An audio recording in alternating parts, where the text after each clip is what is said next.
5 personas fueron encontradas en un granero de una gran granja y $500,000 desapareció sin dejar rastro. En el suelo yace el dueño de la granja, James Flint, con su propia escopeta en las manos. La policía se apresura a documentar lo sucedido como una tragedia familiar, pero ya los primeros indicios muestran que todo es mucho más complicado de lo que parece a primera vista. El 7 de octubre de 2021, a las 12:38 del mediodía, el conductor del autobús escolar Andrew Green llama a los servicios de emergencia. Está preocupado por el inusual silencio en la granja de la familia Flint. Normalmente los hijos de James Flint esperan el autobús todos los días a las 7:45 de la mañana en la carretera rural, pero hoy la carretera está vacía. Después de 14 minutos llega una patrulla policial a la granja. Por todas partes reina el vacío y la ausencia de personas. El gran granero de cereales está abierto. Dentro se encuentran 5 personas sin vida. Son James Flint, su esposa Sarah, el hijo mayor Joshua, la hija Emma y Ben. Todos presentan heridas graves de una escopeta de calibre 12 desde menos de 1 metro de distancia.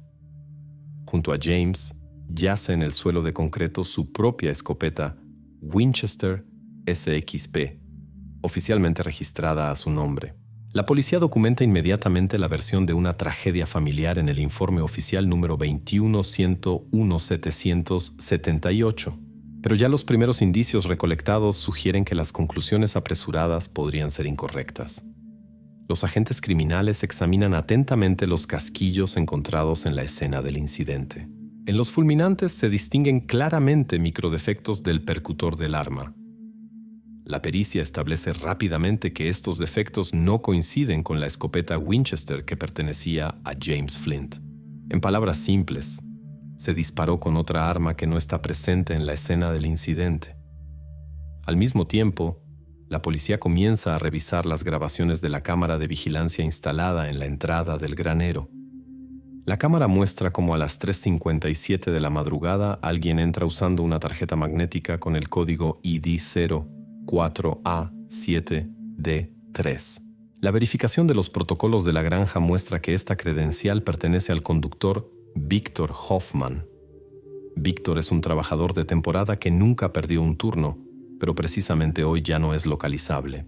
El vecino de la granja, Carl Mitchell, que vive a menos de 1 kilómetro de los Flint, cuenta a los policías otro detalle importante. A las 5:15 de la mañana oyó claramente el sonido de un transportador de granos funcionando. A esta hora del día la cosecha de granos nunca había comenzado. Carl se extrañó por la actividad temprana, pero no le dio gran importancia hasta que llegó la policía. Basándose en la información recolectada, la policía identifica a los primeros sospechosos. Carl Mitchell, vecino de la familia Flint. Recientemente perdió un proceso judicial contra James Flint por una disputa sobre acceso al agua. El conflicto se consideraba cerrado, pero la policía conoce su insatisfacción con el resultado del caso. Victor Hoffman, trabajador de temporada de la granja. Su credencial fue usada para entrar al granero por la noche, poco antes del tiempo estimado de la tragedia.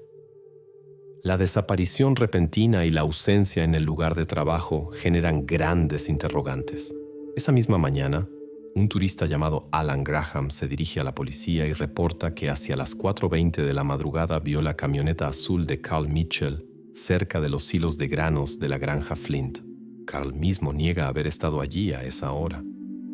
Este punto queda documentado por la policía por el momento y debe ser verificado. El dictamen preliminar del agente criminal cambia completamente la imagen del incidente. A juzgar por el estado de las víctimas, la tragedia ocurrió mucho antes de la llamada a los servicios de emergencia. Entre el incidente mismo y su descubrimiento transcurren casi 8 horas de absoluta inactividad y silencio en la granja.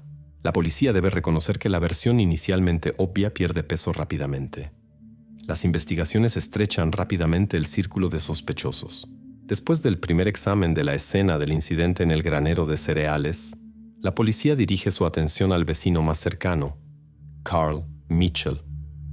Las relaciones entre él y la familia Flint hace tiempo dejaron de ser amistosas. Los oficiales comienzan a revisar los detalles de su posible participación. ¿Por qué Carl Mitchell afirma que no estuvo hacia las 4:20 en la granja, cuando el turista Alan Graham vio claramente su camioneta azul cerca de los silos de granos? Pero la cámara del cajero automático registró a Carl a las 6:47 de la mañana del mismo día a 36 kilómetros de distancia en la ciudad de Northam. La situación es confusa a primera vista. Los investigadores deben verificar exactamente sus movimientos para confirmar a Carl o excluirlo de la lista de sospechosos. Las declaraciones del turista podrían haber cerrado este caso rápidamente si no fuera por un detalle. Carl demuestra claramente que tiene una coartada para la madrugada. Carl informa calmadamente a los policías que a las 4:35 de la madrugada salió de su casa hacia Northam con su camioneta. Para confirmación, Carl muestra un recibo de la gasolinera Fuelco que recibió al pagar sin efectivo a las 4:40 de la madrugada. Un hecho documentalmente confirmado. Los policías entienden inmediatamente. Si Carl realmente cargó combustible a su auto a las 4:40, no pudo haber estado a las 4:20 en la granja, como afirmaba el turista. Se crea una brecha temporal que necesita aclaración. Los investigadores pasan al siguiente detalle. Carl había reportado anteriormente que a las 5:05 oyó claramente el trabajo del transportador de granos en la granja Flint, cuando aún estaba en casa. Los oficiales realizan una verificación inmediata de las condiciones climáticas. Según el reporte meteorológico, en la noche del 7 de octubre el viento soplaba del sureste a una velocidad de 9 metros por segundo. El sonido del transportador de granos de aproximadamente 95 decibeles a una distancia de 200 metros, efectivamente, pudo ser oído a través de la ventana abierta del dormitorio de Carl. La verificación confirma. Él pudo escuchar ese sonido. Sin embargo, permanece poco claro por qué Carl, quien afirma haber oído el transportador solo después de su regreso de Northam, no menciona otros movimientos entre las 4:40 y las 5:05. La ventana de tiempo de las 4:20 a las 4:55 no tiene explicación completa. Carl no está nervioso, pero tampoco se apresura a dar detalles. Mientras tanto, los agentes criminales terminan el registro de las pertenencias de Carl, realizado con su consentimiento voluntario sin orden de registro. En la suela de sus botas se encuentran restos de granos de la variedad Infinity Gold, exactamente la variedad que aparece como desaparecida en el sistema contable de la granja Flint. Esto complica considerablemente la posición de Carl. Por ahora solo se encoge de hombros y afirma que el grano pudo haberse adherido a las suelas en cualquier momento, ya que vive muy cerca de los graneros. Los expertos documentan el hallazgo, pero entienden, para una acusación oficial esto no es suficiente, especialmente cuando aún se desconoce cómo exactamente desapareció el grano de la granja y por qué la caja de la granja Flint estaba vacía. La investigación recibe una grabación adicional que podría cambiar la dirección del caso. A las 4 de la madrugada del mismo día, un dron de la empresa Fix Harvest realizó un sobrevuelo programado de los campos y las operaciones agrícolas. Las imágenes de su cámara muestran claramente la Toyota Hilux de Carl Mitchell estacionada cerca de los silos. Esto confirma las palabras del turista que había afirmado lo mismo anteriormente. Pero Carl mismo no se ve en la grabación. Solo su auto, que permanece inmóvil en la oscuridad junto al granero de cereales. Los investigadores estudian atentamente las imágenes y ven el video varias veces. El dron es confiable, la cámara de calidad, y no hay dudas sobre la autenticidad. Pero la marca de tiempo de las 4:00 no coincide con la coartada comprobada de Carl, que ya fue confirmada por la carga de combustible a las 4:40 en la dirección opuesta. La policía documenta silenciosamente este hecho extraño. Nadie saca conclusiones inmediatamente, pero los investigadores comienzan a considerar la posibilidad de un error o manipulación de los datos temporales en uno de los dispositivos. La cuestión del tiempo ahora se convierte en la clave para toda la investigación. Al día siguiente, la investigación cambia su enfoque. Mientras los expertos verifican la coartada de Carl, otro grupo de policías y auditores económicos examina la situación financiera de la granja de la familia Flint. La policía está segura de que la desaparición de una gran suma de dinero y del grano no puede ser una casualidad aleatoria. Como desaparecieron en una temporada de la contabilidad de la granja Flint 6 grandes lotes de trigo con un peso total de 360 toneladas y un valor de casi $500,000 australianos. ¿Y por qué el granjero no notó una falta tan seria? Los expertos económicos que revisan la documentación de la granja pronto comprenden la magnitud de lo ocurrido. 6 lotes de grano de 60 toneladas cada uno, con un valor total de aproximadamente $480,000, desaparecieron sin ninguna cancelación oficial. Una pérdida así, obviamente, va más allá de un simple error contable.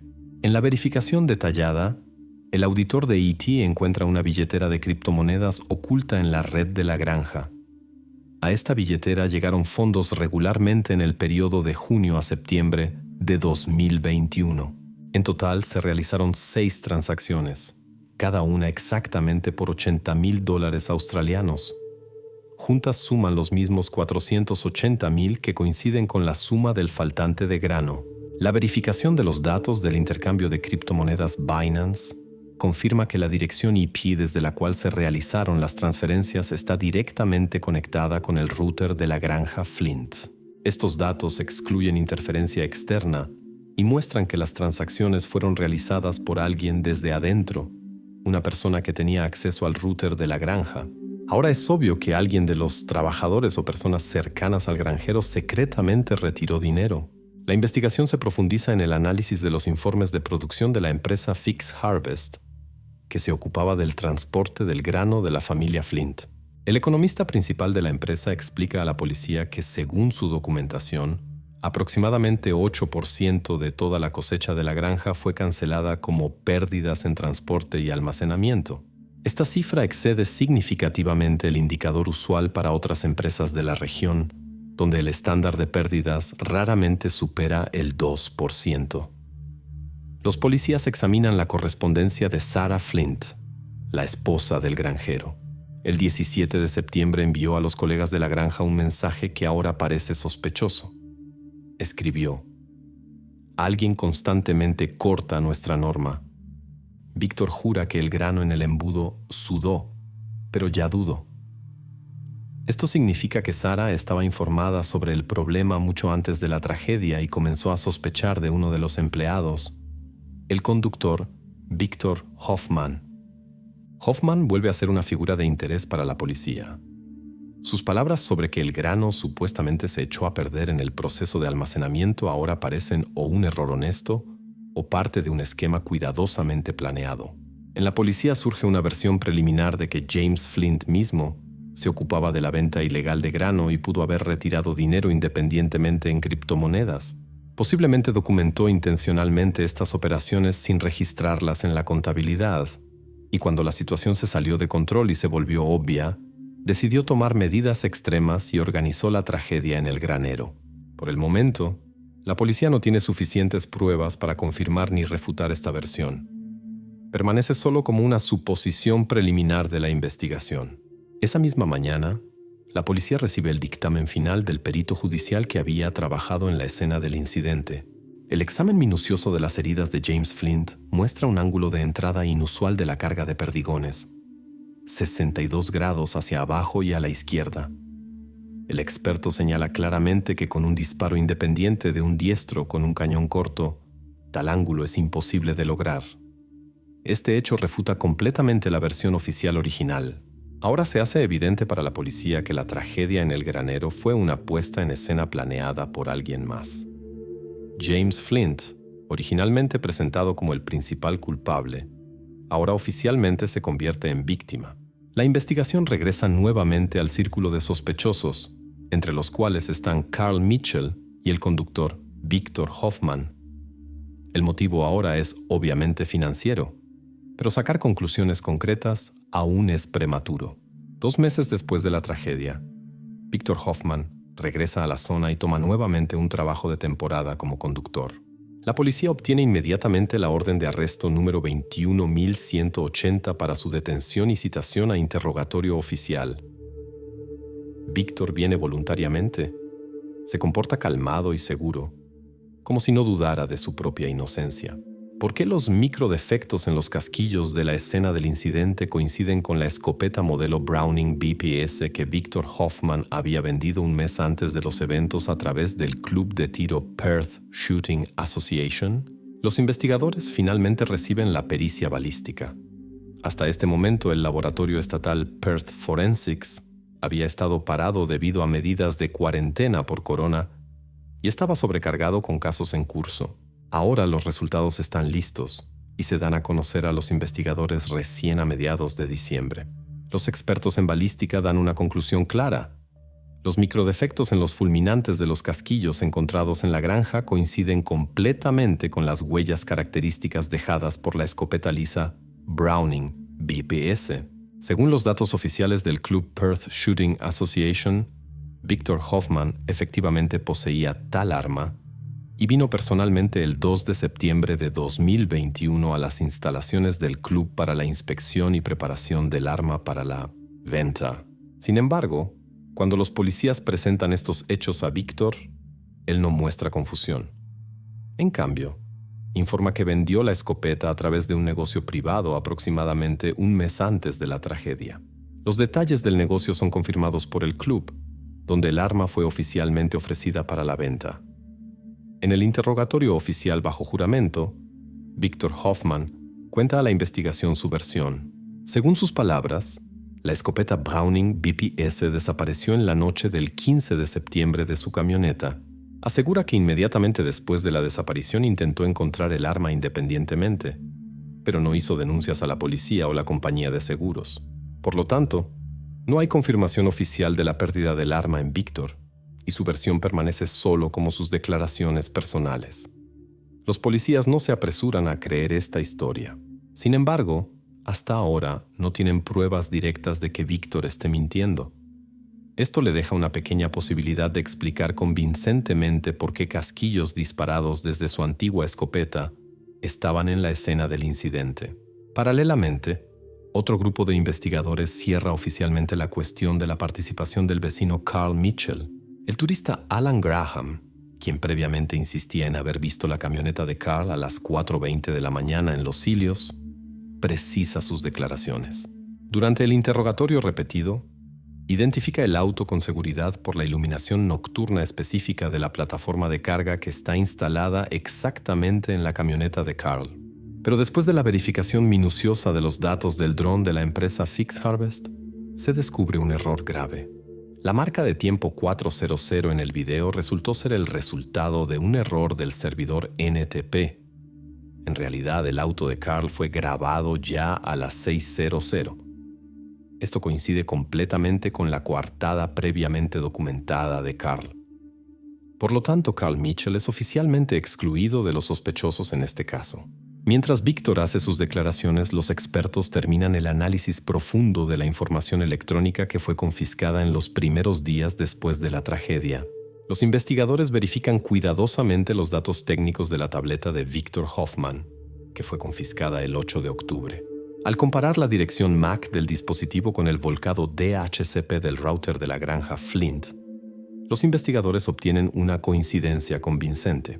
Según los datos obtenidos, exactamente la tableta de Victor estaba conectada a la red de la granja en los momentos cuando se realizaron las 6 transacciones secretas a la billetera de criptomonedas. Ahora las huellas financieras del incidente están directamente conectadas con el dispositivo personal de Victor. Las huellas financieras y balísticas comienzan a converger en una persona.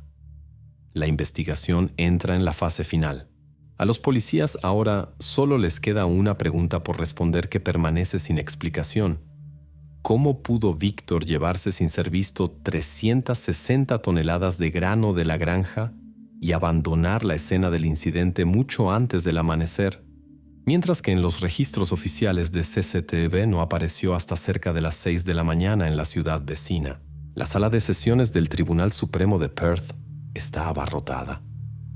1 año y medio de investigaciones, estudio de pruebas, interrogatorios y peritajes interminables han llegado a su fin. Victor Hoffman, conductor estacional de la granja Flint, se encuentra ante el jurado sin una sola emoción en el rostro y escucha el alegato final de la fiscalía. El fiscal comienza con confianza a exponer la cronología del incidente, respaldando cada palabra con documentos oficiales y pruebas. Primero, Víctor preparó el incidente con anticipación, fabricando ya en el invierno de 2020 un duplicado de la llave magnética del granero. El sistema de acceso solo registraba el número de identificación de la tarjeta, por lo que no se podía determinar rápidamente la identidad de quien entraba. Exactamente esta llave usó la mañana del 7 de octubre a las 3:57, sin sospechar que su entrada sería registrada por el sistema de videovigilancia. Segundo, Víctor despertó a James Flint, el propietario de la granja, bajo el pretexto de una reparación urgente del transportador de grano. James salió de la casa para ocuparse del equipo. Así Víctor obtuvo la oportunidad de controlar la situación. Tercero, a las 4:12, Víctor arrancó manualmente la cosechadora directamente desde la cabina. El ruido fuerte del transportador con una potencia de más de 100 decibelios sofocó completamente los sonidos de lo que ocurría. En ese momento, ninguno de los vecinos pudo escuchar lo que estaba pasando. Cuarto, Víctor obligó a toda la familia a entrar al granero de grano, después de lo cual agredió gravemente a las 5 personas con la escopeta Browning BPS. Luego Víctor puso su propia Winchester en la mano de James y escenificó una tragedia que debía confundir la investigación. Quinto, el camión Kenworth T409 ya preparado de antemano estaba precalentado y esperando en el patio junto a la granja. Víctor poseía una licencia MSI que le permitía conducir camiones articulados pesados. Cargó rápidamente el último lote de grano de la variedad Infinity Gold con un peso de 37 toneladas y abandonó la granja antes del amanecer. Según los protocolos GPS, Víctor ya había transportado 6 lotes previos de 60 toneladas cada uno en el periodo de junio a septiembre. Estos datos están confirmados por los protocolos satelitales de la empresa Fix Farm Truck. Sexto, Víctor entregó el grano al elevador Darwin Bulk después de recorrer una distancia de 92 kilómetros por la carretera rural en 1 hora y 40 minutos. Firmó personalmente la carta de porte y recibió por este lote dinero que, como los 6 pagos anteriores, fue convertido a la criptomoneda USDT. Así, la suma total del grano robado ascendió a casi $480,000 australianos, de los cuales 360 toneladas son los 6 lotes anteriores y las últimas 37 toneladas que fueron transportadas en la noche de la tragedia. El fiscal respalda la acusación con pruebas irrefutables. La pericia balística confirmó definitivamente la coincidencia de los defectos microscópicos de los casquillos en la escena del incidente con la escopeta Browning BPS de Víctor. El retraso de la pericia fue causado por limitaciones en el trabajo del laboratorio estatal Perth Forensics debido a la pandemia, confirmado por un documento oficial. El volcado DHCP del router de la granja registró claramente la dirección MAC de la tableta de Víctor durante las 6 transacciones nocturnas de USDT. Se encontró un documento que confirma que Carl Mitchell ayudó a Víctor a cargar uno de los lotes de grano en agosto de 2021, lo que explica las trazas de grano en sus zapatos. Cuando las pruebas ya parecen evidentes, los abogados de Víctor intentan impugnar las pruebas electrónicas, alegando una posible falsificación de la dirección MAC. Como respuesta, un experto de la empresa Cisco invitado por la fiscalía demuestra detalladamente al tribunal los volcados técnicos completos del router. Confirma: los datos son auténticos, no fueron editados y ya estaban completamente almacenados en octubre de 2021. Después de esta explicación, el jurado se retira a deliberar. Después de 3 horas tensas, el tribunal regresa a sesión. El juez anuncia el veredicto. Víctor Hoffman es declarado culpable en los 5 episodios de agresión grave, así como en el robo grave de la propiedad de la granja. El juez pronuncia la sentencia final. Víctor Hoffman es condenado a cadena perpetua sin derecho a libertad condicional. En el fondo del pozo abandonado Sushika, ubicado a 12 kilómetros de la almazara de Ante Petrovich, la policía encuentra aros de roble carbonizados y un teléfono simple de botones. El dispositivo pertenece al estudiante de historia Marko Lukic, desaparecido 8 meses atrás. En los anillos metálicos, los expertos descubren rastros de lacre con el escudo del Museo Arqueológico. ¿Quién era Marko? ¿Qué hacía cerca de la almazara esa noche y por qué sus pertenencias acabaron en el fondo del pozo? Ese es ahora el principal enigma del caso. La mañana del 11 de mayo de 2012, el grupo de investigación operativa llegó al pozo abandonado llamado Sushika. El territorio se encuentra en un lugar apartado, lejos de carreteras transitadas y poblados. Alrededor, bosque denso y construcciones semidestruidas, restos de una explotación agrícola cerrada hace tiempo. El trabajo comenzó desde temprano en la mañana y se prolongó hasta altas horas de la noche. A una profundidad de 7 metros, los investigadores sacaron los aros metálicos quemados de un barril de roble. Las llamas habían deformado tanto el metal que identificar su propósito original resultó difícil. Poco después se encontró un teléfono marca Nokia, un aparato antiguo y simple de botones con la pantalla rota. El email indicó al propietario, Marko Lukic, de 22 años, estudiante de la Facultad de Historia, desaparecido sin rastro el 3 de septiembre de 2011. Su búsqueda continuaba ya desde hacía 8 meses. Durante todo este tiempo la policía no había encontrado nada, hasta que estos objetos emergieron del pozo olvidado. La pericia inmediatamente dio varias pistas clave.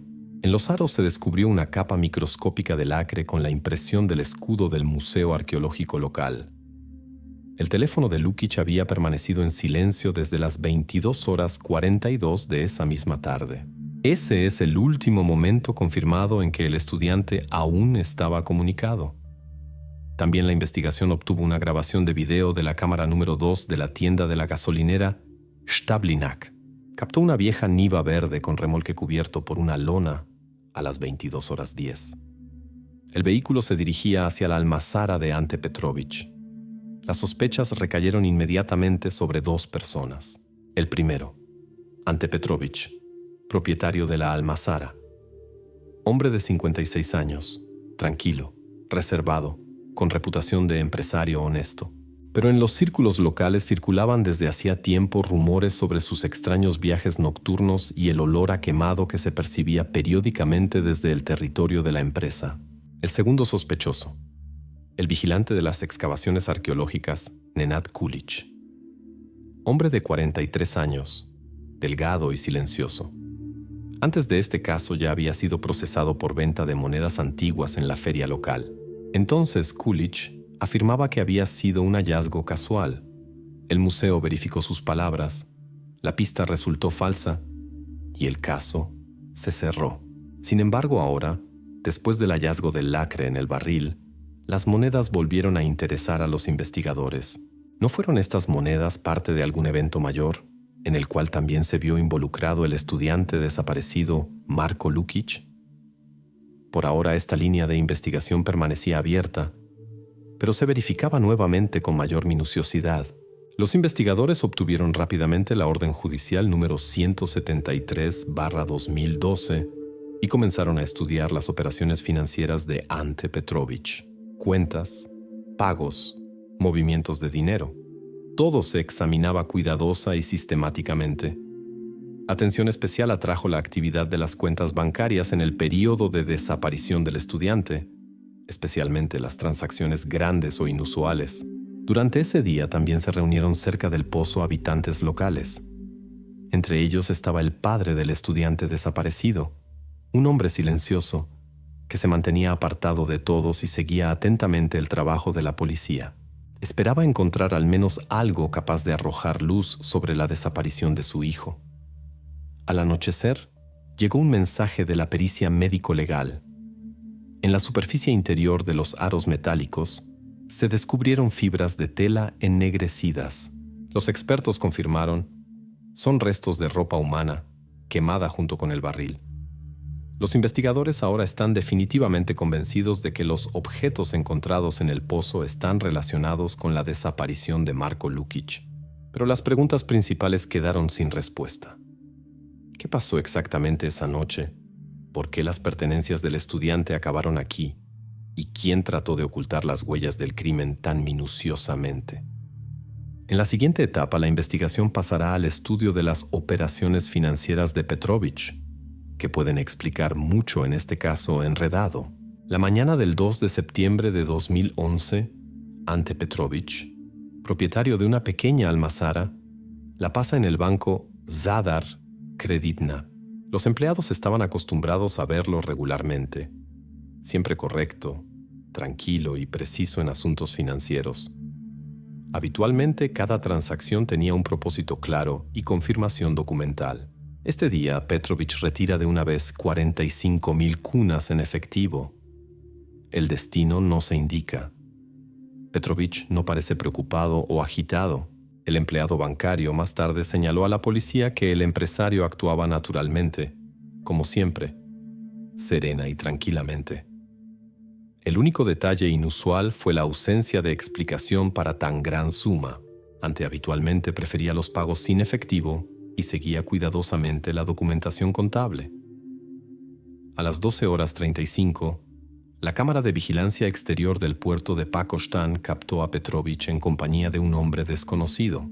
La cámara VHS registró su saludo, un breve apretón de manos y la entrega de un paquete por parte de Petrovich. El video no permite ver qué hay exactamente dentro. Más tarde se descubre que el hombre desconocido es un restaurador de Šibenik que colaboraba periódicamente with la almazara. Restauraba barriles antiguos de roble por encargo de la empresa. En el primer interrogatorio, el restaurador dio explicaciones claras. Negó categóricamente haber recibido dinero en efectivo, subrayando que todos los pagos de Petrovich se realizaban exclusivamente mediante transferencias bancarias. Proporciona a la policía los recibos y documentos de pago correspondientes. Todos los registros confirman sus palabras. No hay ni hubo pagos en efectivo. Cuando convocan a Ante Petrovich para aclarar estos hechos, dice con seguridad que entregó al restaurador precisamente el efectivo retirado. Según Ante, el restaurador prefería dinero en efectivo para evitar procedimientos bancarios adicionales. Sin embargo, estas afirmaciones entran en contradicción directa con las declaraciones oficiales y documentos del restaurador. La investigación obtiene acceso a la contabilidad de la almazara. Allí los operativos encuentran un detalle inusual: una copia carbón de un cheque a nombre de Marko Lukic, ese mismo estudiante de historia que trabajaba medio tiempo en la almazara. El monto del cheque, exactamente 45,000 kunas. A primera vista queda claro que la suma retirada por Ante estaba destinada al estudiante. Sin embargo, al estudiar detalladamente el documento, resulta que el cheque fue cancelado por el banco el mismo día con el código ERR53. Error técnico. El cheque anulado continuaba guardándose entre los documentos vigentes, como si no hubieran tenido tiempo de retirarlo u olvidado destruirlo. Inicialmente la policía considera este cheque como prueba de que la gran suma estaba destinada precisamente a Marko. Sin embargo, la contabilidad confirma que debido al error técnico el pago no pasó. El dinero nunca llegó a la cuenta de Marko Lukic. La investigación temporalmente se ve obligada a considerar esta versión como pista falsa y buscar otras explicaciones. Esa misma tarde, ya después de la transacción fallida con el cheque, la cámara de vigilancia del cajero automático en el centro de Pakostan vuelve a captar a Petrovich. A las 23:14, retira 4,500 kunas adicionales. En la grabación se nota que Ante no parece nervioso o agitado, más bien ligeramente preocupado. Algunos minutos después, la cámara del casino Atlantic registra cómo Petrovich entra tranquilamente al establecimiento. El casino era conocido por los habitantes locales, pero para Petrovich no era un lugar de visita habitual. Esta ida al casino se convierte en un nuevo enigma.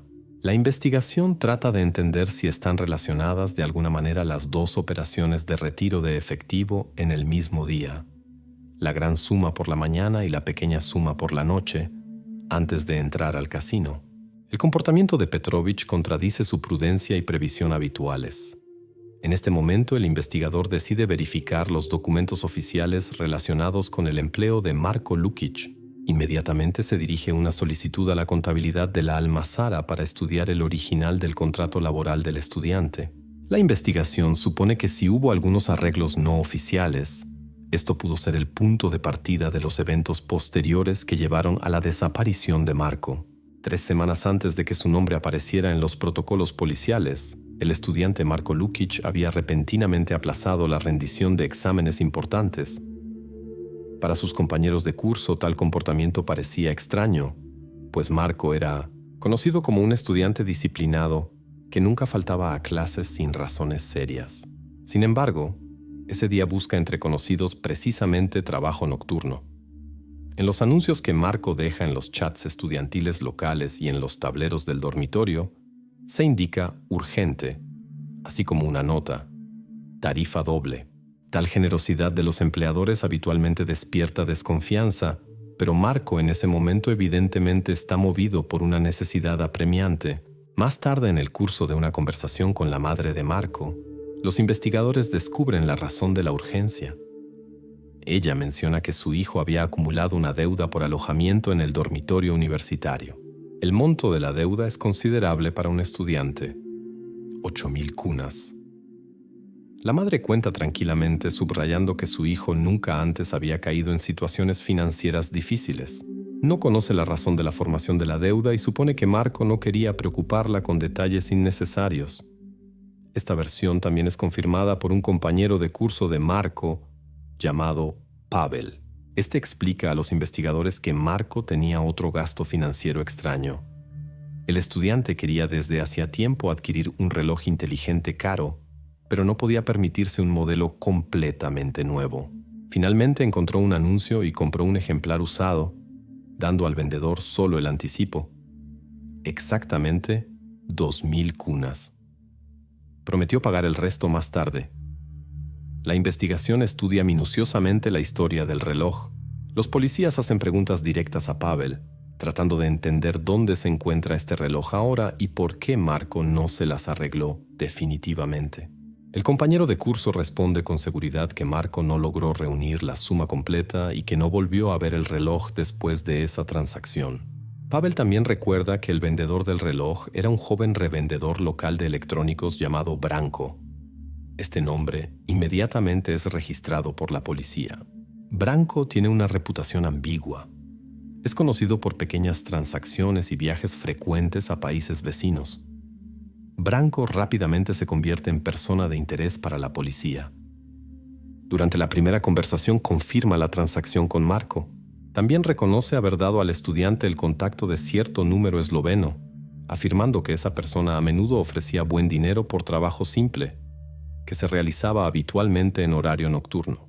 El mismo Branko niega conocer los detalles de este trabajo. Sin embargo, durante el registro en casa de Branko encuentran objetos sospechosos: 2 monedas que exteriormente parecen romanas. Al principio, esto parece una pista significativa, especialmente considerando la conexión de Marko con el museo. Las monedas se envían para verificación experta, pero pronto los expertos concluyen que son souvenirs ordinarios, sin ningún valor histórico. La investigación se ve obligada a dejar temporalmente esta pista de lado. Los investigadores continúan verificando la actividad telefónica de Marko Lukic. Estudiando los datos detallados de roaming de su teléfono móvil, encuentran otro momento sospechoso. Por la tarde, un día antes de la desaparición, el 2 de septiembre de 2011 a las 23:14, Marko realiza una breve llamada a ese mismo número esloveno que le había dado Branko. La conversación dura solo 26 segundos. Y esto es suficiente para que la policía solicite urgentemente información oficial del operador esloveno Mobitel SI. ¿Quién era el abonado y qué conexión podía tener con Marko? Por ahora permanece como misterio. El investigador inmediatamente envía una solicitud oficial a Mobitel SI pidiendo proporcionar los datos del propietario del número y la historia de su actividad. Este número esloveno ahora se ha convertido en un punto importante de la investigación, conectando los problemas financieros del estudiante y su desaparición. Para la policía esta es una nueva pista importante, y posiblemente sea precisamente ella la que arroje luz sobre la verdadera razón del trabajo nocturno y las decisiones financieras apresuradas de Marko Lukic en los últimos días antes de la desaparición. En el contexto de una investigación cada vez más enredada, aparece un testigo inesperado, capaz de influir sustancialmente en el curso del caso. Es el pastor local Ivo Račić, que vive en una pequeña cabaña aproximadamente a 1 kilómetro del pozo Sušica. El hombre contacta a la policía solo 8 meses después de la desaparición de Marko Lukic. No está claro para los investigadores por qué se cayó tanto tiempo y por qué precisamente ahora decidió contar lo ocurrido. Ivo explica cautelosamente, evitando detalles. Reconoce haber visto un fuego extraño en la noche del 3 de septiembre de 2011, pero decidió no reportarlo a la policía. Pronto se revela la razón de su largo silencio. Ivo Račić había sido anteriormente condenado por caza furtiva. Fue condenado condicionalmente, por lo que cualquier interacción adicional con la policía la percibía como una amenaza personal. Temiendo meterse nuevamente en problemas, prefería no inmiscuirse. Pero hay otro punto importante. En diciembre de 2011, Ivo, después de todo, contó sobre el extraño incidente nocturno al policía de barrio local, durante un encuentro casual en el pueblo. El policía de barrio anotó el relato del pastor prometiendo investigar. Sin embargo, nunca se redactó un informe oficial. Más tarde se conoce que el policía de barrio se refirió a la pérdida de esta información, hecho que se registra en los documentos del caso como un caso de negligencia corporativa. En el curso del interrogatorio detallado, Ivo comunica a la investigación detalles significativos. Describe el fuego cerca del pozo como inusual. Ardía con llama rojo oscuro y tenía un olor pronunciado de aceite quemado. No puede indicar la hora con precisión, pero señala con seguridad que ocurría en la madrugada. El pastor estaba acostumbrado a fenómenos inusuales en estos lugares, pero tal hoguera la había visto por primera vez. A la pregunta directa del investigador sobre transporte cerca del pozo, Ivo responde tranquilamente que vio claramente un jeep verde con remolque. El vehículo estaba inmóvil cerca del pozo abandonado y las personas cerca del fuego parecían siluetas, indistinguibles en la oscuridad. La descripción del transporte por el pastor coincide completamente con la grabación de la cámara de la gasolinera Stăblinaq. Basándose en las primeras descripciones del pastor, los investigadores comienzan a considerar la versión de autoignición accidental. El territorio cerca de la almazara de Ante Petrović ya había sido anteriormente lugar de igniciones espontáneas, relacionadas con desechos de producción. Aceite usado, barriles impregnados de aceite. Todo esto podría haberse convertido en causa de incendio, especialmente en época seca. Sin embargo, los criminalistas pronto dan una conclusión inequívoca. Después del análisis de muestras de los aros metálicos, queda claro que el aceite está mezclado con resina, formando un acelerador de combustión intencional. La autoignición queda completamente excluida. La conclusión del laboratorio no deja dudas. El fuego cerca del pozo fue encendido intencionalmente. Una etapa importante se convierte en la confirmación de otro hecho, relacionado con el lacre encontrado en los aros del barril quemado. La investigación establece una coincidencia directa del lacre con el escudo usado por el Museo Arqueológico. El análisis de laboratorio confirma que el lacre es idéntico a la muestra usada por el museo para marcar exposiciones y cargas importantes. La coincidencia es absolutamente exacta. La probabilidad de error está completamente excluida. No hay duplicado de tal lacre. Ahora la atención de la investigación vuelve nuevamente al Museo Arqueológico. Los investigadores comienzan a estudiar más atentamente los documentos internos y contactos de empleados del museo, tratando de establecer cómo exactamente el lacre acabó en los aros del barril encontrado en el fondo del pozo abandonado. La siguiente fase de la investigación: interrogatorios de trabajadores del Museo Arqueológico, verificación de registros de contabilidad e instrucciones internas para marcado de exposiciones y contenedores con lacre. A las 22:10, la cámara de videovigilancia de la tienda de la estación de servicio Stăblinaq registra una niva verde con remolque. La filmación se hace a color. Buena iluminación permite distinguir claramente los detalles. En el encuadre entra el asiento del pasajero del automóvil. Durante varios segundos se ve que el pasajero lleva un reloj inteligente con una correa blanca característica y una franja negra. Exactamente tal reloj había adquirido recientemente Marko Lukic, pagando por él solo el anticipo.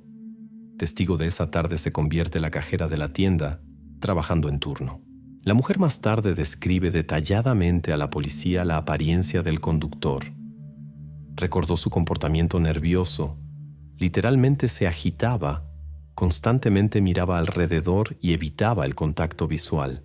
Cuando el conductor abría la ventana del vehículo para pagar la gasolina, sintió un olor fuerte a quemado, como de una hoguera recién apagada.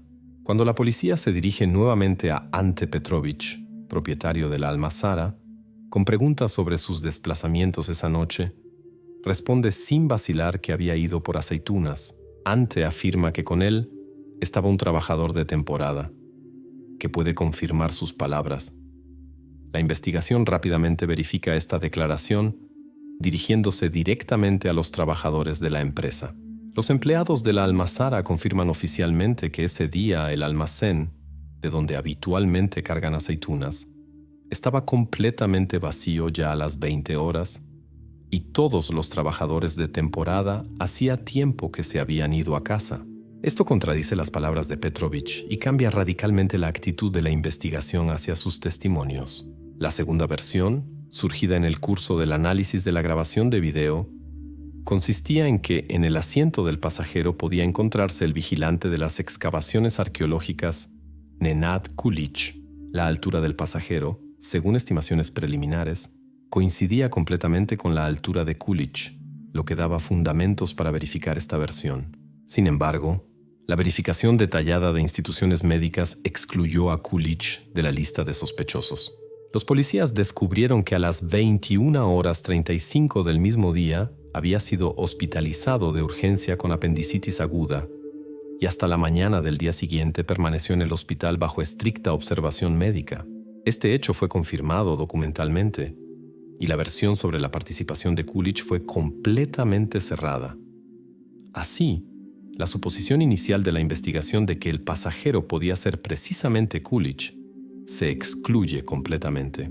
La policía no tiene fundamentos para seguir sospechando de él y vuelve a la figura de Ante Petrovic y el pasajero desconocido. En este momento los criminalistas comienzan a estudiar más minuciosamente la niva verde de Petrovic, que se convierte en la prueba material más importante del caso. En el laboratorio examinan el polvo de carretera tomado de las ruedas y el fondo del automóvil y lo comparan con muestras de tierra de la región del pozo Sushika.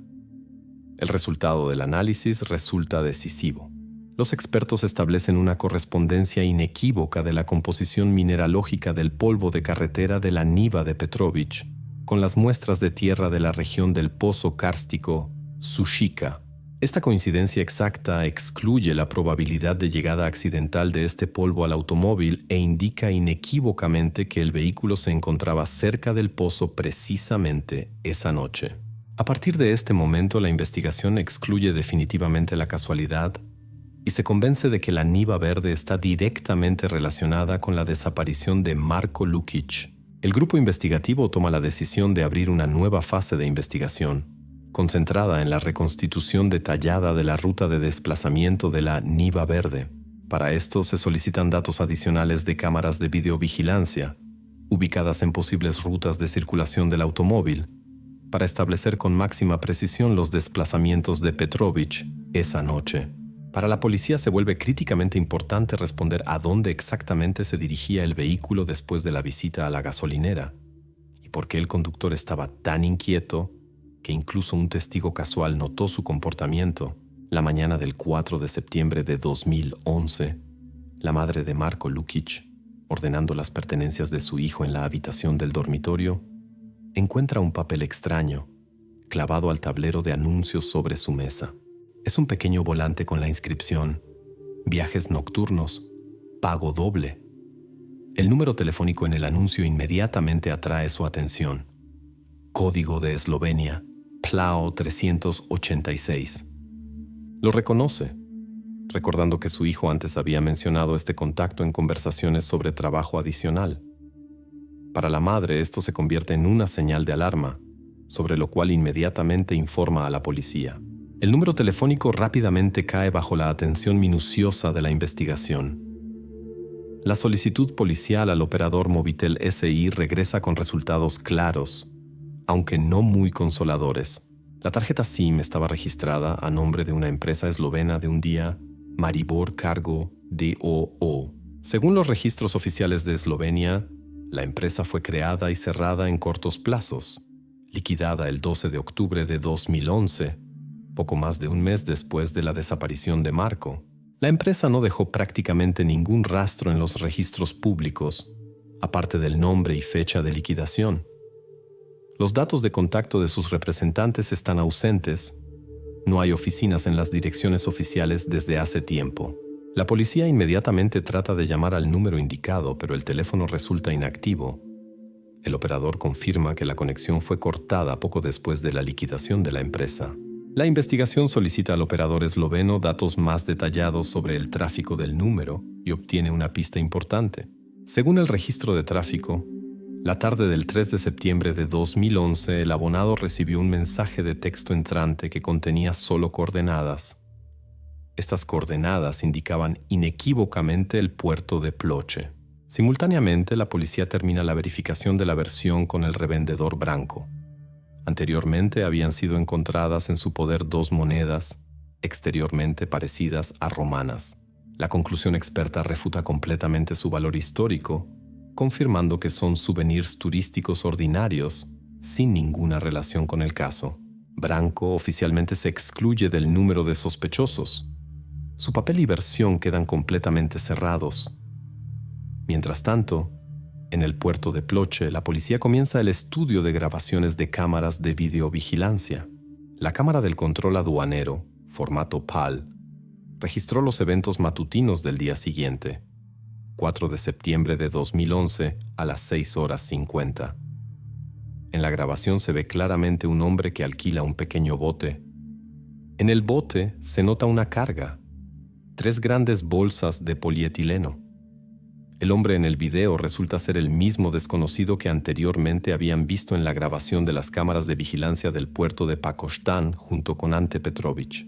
Los policías notan que cada vez más hilos llevan a la actividad portuaria y transportes de cargas sospechosas. Pero ¿qué exactamente había en esas bolsas? Por ahora es desconocido y no se especifica específicamente. Los investigadores dirigen una solicitud oficial al Servicio Meteorológico de Croacia exigiendo proporcionar un informe detallado sobre las condiciones climáticas en la noche del 3 al 4 de septiembre de 2011. Para los pasos posteriores de la investigación es necesario entender precisamente qué condiciones había esa noche y si era posible realizar un desplazamiento inadvertido por agua desde Ploče o de vuelta. La verificación de condiciones en el mar se convierte en la continuación lógica de la búsqueda de conexiones entre la desaparición nocturna de Marko y las extrañas comunicaciones portuarias. El 17 de enero de 2012, la investigación recibe un nuevo impulso gracias a los testimonios del camionero Tomislav Kovač. Durante una verificación de rutina de registros de carga en el puesto de control de la autopista, inesperadamente comunica al investigador que posee información que puede tener relación con el caso de la desaparición de Marko Lukic. Tomislav saca su smartphone y muestra al investigador la fotografía de una página de su diario de a bordo. La anotación, fechada en la tarde tardía del 3 de septiembre de 2011, es corta y concreta. SAT 911 AN, Niva Verde, fuego en Sušica. La fotografía había sido tomada casi inmediatamente después de que notara la actividad inusual cerca del pozo abandonado. Tomislav explica que hizo esta nota porque decidió registrar la situación sospechosa por si acaso.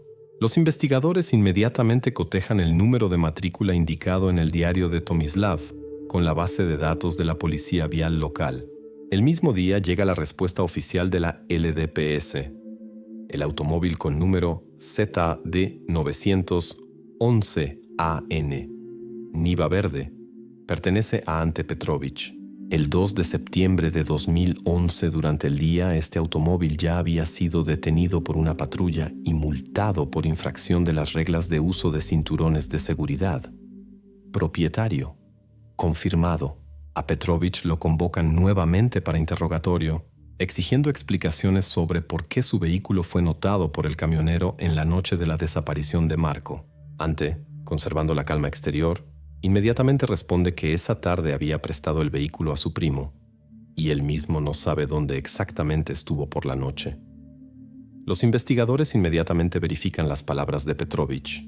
El primo es convocado para interrogatorio separado, donde niega categóricamente las palabras de Ante. Declara que no tomó el vehículo, no lo pidió, y en general esa tarde no vio a Petrovich.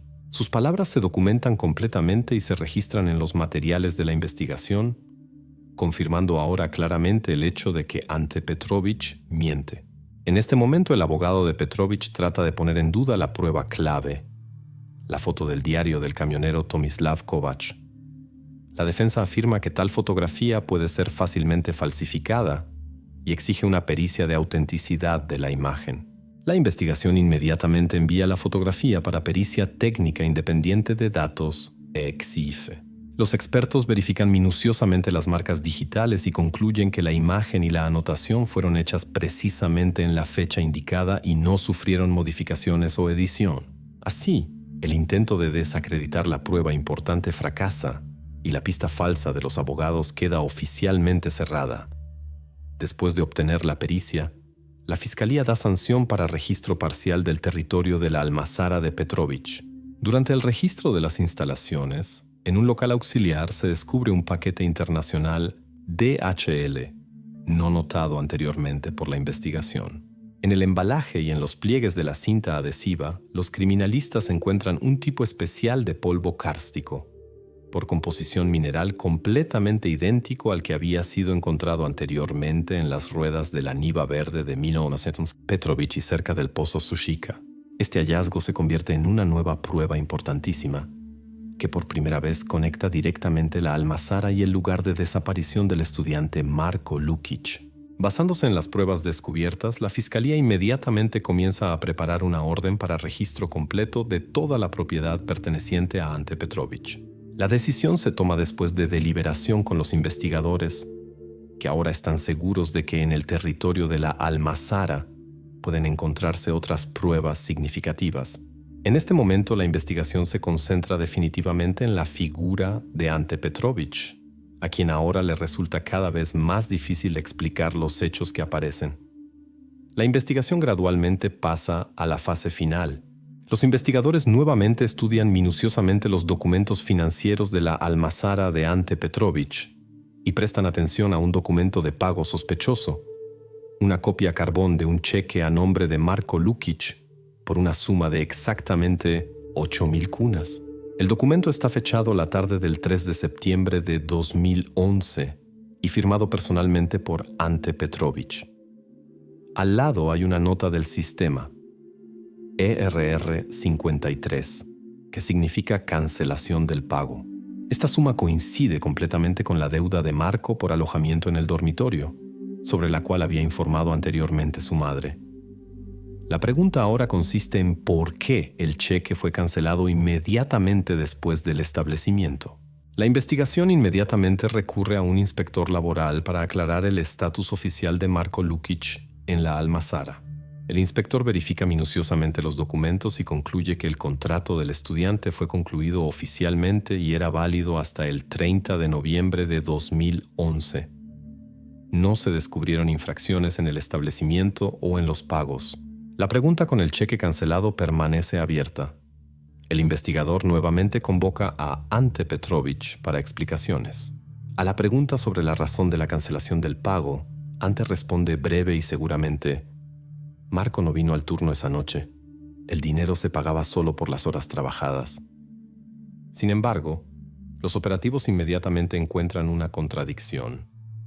Según la hoja de registro del tiempo de trabajo, en el cuadro de turnos del 3 de septiembre a las 21:30 está la firma de Marco, confirmando su presencia en 1900 el puesto de trabajo. Esto es directamente lo opuesto a los testimonios de Petrovich. La defensa de Petrovich plantea la suposición de que Marco pudo haber firmado el cuadro por adelantado, aún antes del comienzo del turno, y por lo tanto la ausencia del estudiante no contradice las palabras de Ante. Para verificar esta versión se recurre a un grafólogo en el caso. El experto estudia minuciosamente la firma y da una conclusión inequívoca. La firma fue hecha directamente en el momento indicado. Los trazos están frescos y ejecutados sin pausas ni capas adicionales.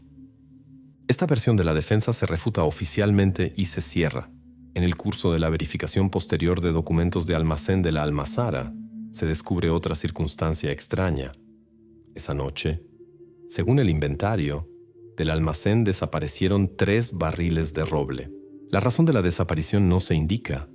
Los desplazamientos no están registrados. Paralelamente a esto, la policía solicita la documentación del puerto de Ploče. El inventario de carga del puerto del 4 de septiembre muestra la recepción en custodia de 3 bolsas de polietileno con peso total de 30 kilos.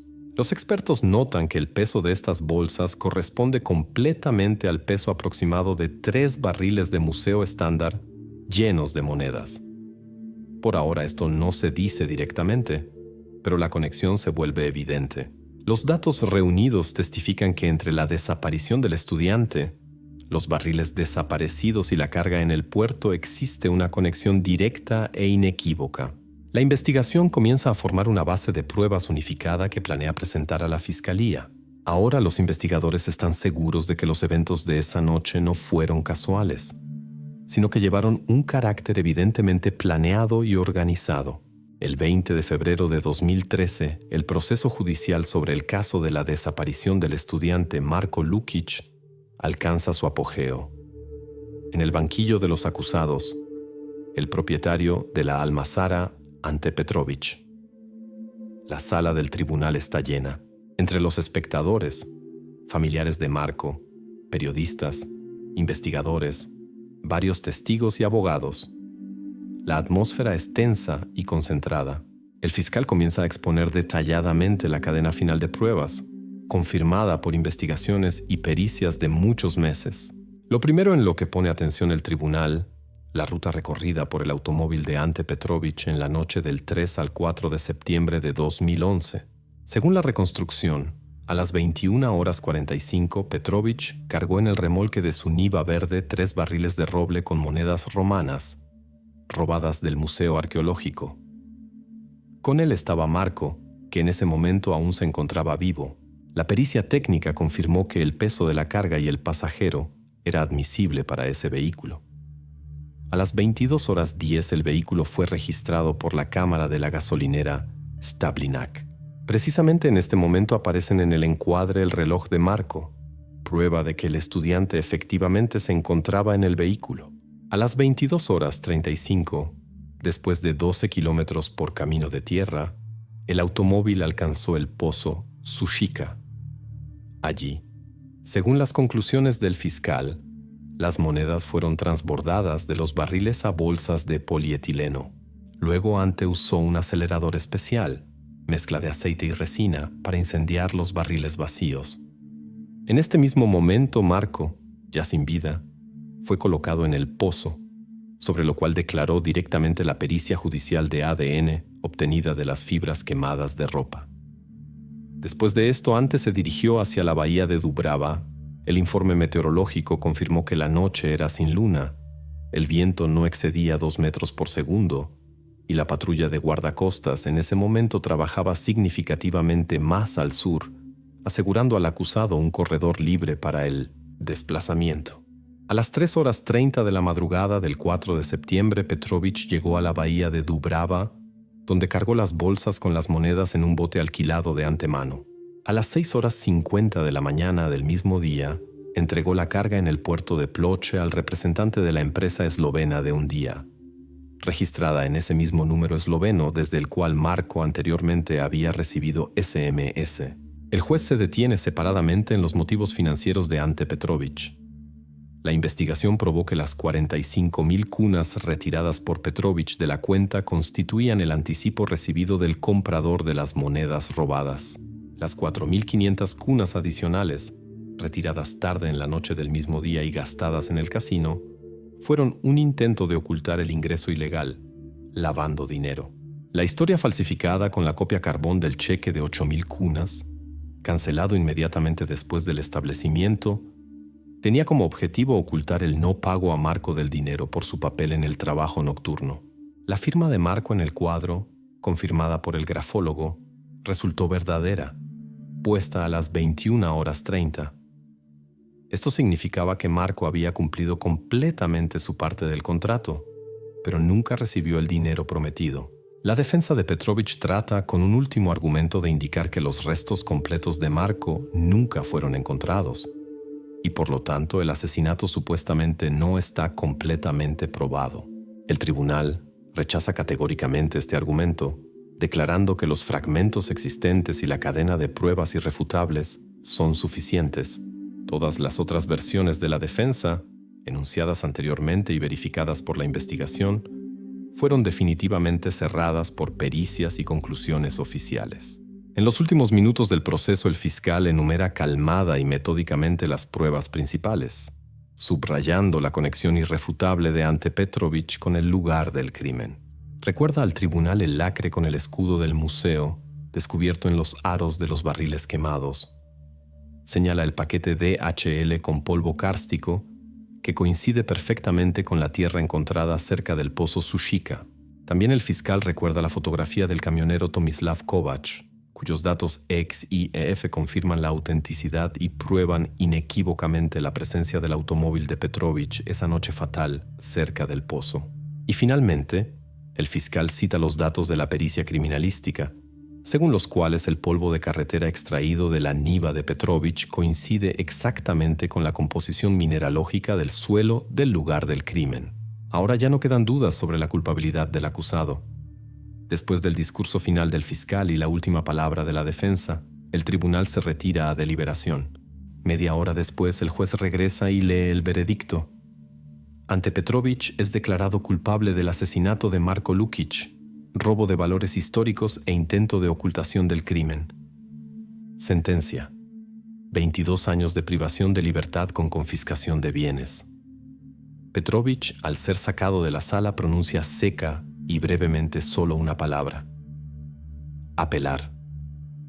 Las cámaras registran su rostro, sin emociones, la mirada completamente vacía. El proceso judicial ha terminado. En el caso queda sin esclarecer solo un elemento: la identidad del comprador final de la segunda partida de monedas que apareció en el registro IP de la subasta por Internet en Ljubljana. La solicitud internacional ya fue enviada, pero por ahora se encuentra en etapa de espera de autorización.